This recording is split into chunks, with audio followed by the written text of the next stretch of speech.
Three small children and two adults attacked next to a school in Dublin. The attacker widely believed to be an Algerian migrant, although neither the Irish authorities or media were prepared to disclose that information.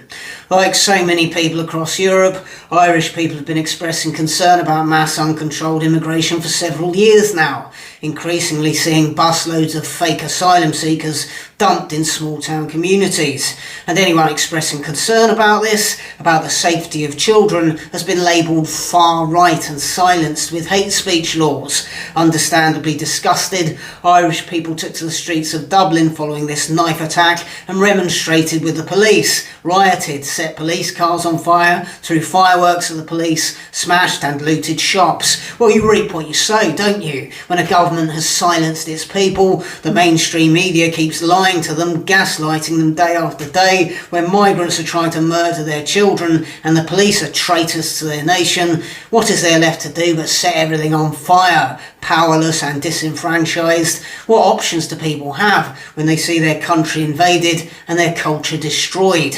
Right on cue, Ireland's most senior police officer, Drew Harris, was quick to smear rioters as a lunatic, hooligan, far-right faction. Well, they're not a faction and they're not hard right. They're just regular people, deeply upset that their globalist shill politicians let a child-murdering Algerian into their country. And they're not lunatics. Their actions are an entirely rational response to having their society ripped apart and their safety threatened by the actions of a deeply corrupt establishment. But of course, anyone who stands against the autocratic, nation-hating globalist regime criminals is ruthlessly smeared. As soon as anyone tells the truth, they're labelled xenophobic, racist, hard right, far right. I mean, the progressives are really going to shit the bed if an actual far right ever turns up.